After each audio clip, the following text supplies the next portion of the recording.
How does it feel to be a world champion again?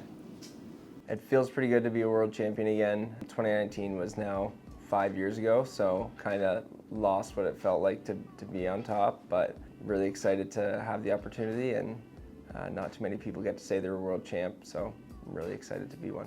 What was your favorite moment from the tournament?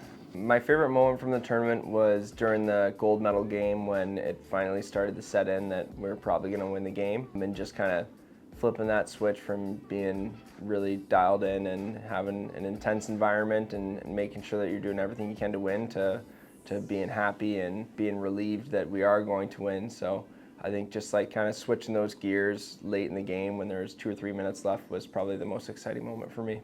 Well, what can we talk about the post-game celebration? I mean, we got the trophy, brought it into our locker room, we sprayed some champagne, had a couple of beers, and then it's always fun to hang out with that group of guys because you don't really get a chance to hang out with them during the winter when we all play on different teams, but when we get the big group together and hang out and have a couple of beers, it's always a lot of fun. What was the post-game celebration like, and where does your gold medal go now? The post-game celebration was a lot of fun. We brought the trophy into the locker room, and the staff had some champagne on ice for us, so we sprayed some of that, and then had a few beers there and went back to the hotel and just spent some time with friends and family there. It might be a little odd, but my gold medal gets hung up beside my bed. It's now the third one that's up there. Got a couple pieces of the championship mesh, and then a few gold medals that just sit right by my bed. I've got a video on my phone if you want to see where exactly it goes.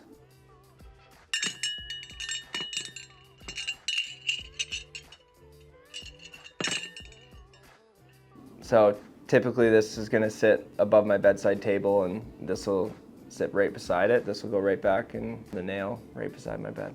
Team Canada doesn't play together year-round. How do you and your teammates manage to gel so well in international games despite not playing with each other regularly during the calendar year? Is there something special about Team Canada's approach? I do think there's something special about Team Canada's approach. Our biggest hurdle going into these games is who's going to shoot the ball on offense specifically, because we have so much talent up there. Everyone has good looks and they always just pass them up because they think someone else is going to have a better look. Just a really unselfish approach, and we have struggles to get guys to be more aggressive and be more selfish just because everyone else is deferring to the next guy because they want the other guy to have a better shot. So that is a unique approach that we have where other teams are taking that first shot that they get on net. I think the other piece of it is just how high our lacrosse IQs are. We all play on different teams in the winter, and we can write something up on the whiteboard, and we don't even have to really rep it out in practice, but because we're all playing at the highest level, we can go out on the floor and execute.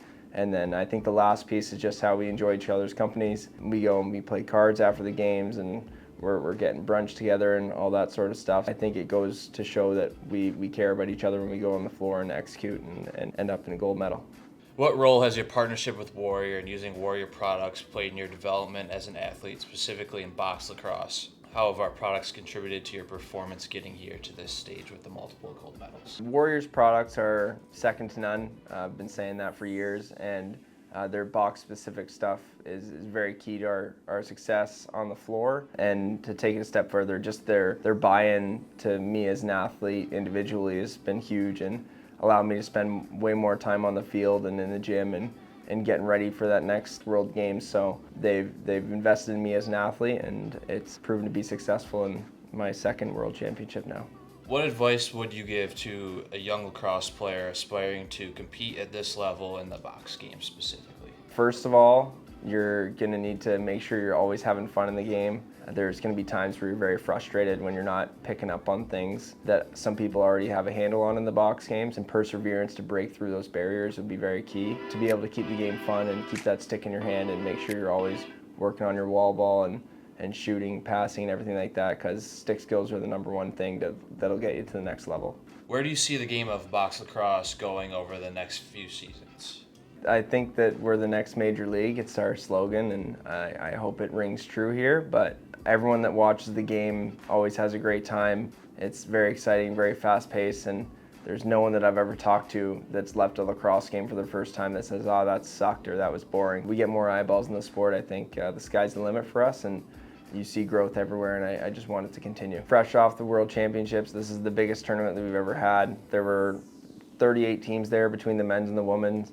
First ever women's box lacrosse championship, record number of teams on the men's side. So those stats in itself shows how it's growing globally. And then you see new markets picking it up and coming out and being competitive right away. Like Japan's picking up a box program for the first time, I think last year or 2 years ago, just so that they get better at sixes and they come out and they compete with us, and they're picking up the game really quickly. So new markets like that are really growing. With the U.S. team specifically, you see a ton of kids that are coming through the U.S. Boxla and all those programs that are sprouting up here in the U.S. And some of the best players on that team are still in college, which is pretty crazy. Just the growth that we've seen in the U.S. specifically is going to help their team in the future, and they're definitely going to be giving us a run for our money here in the next 4 years.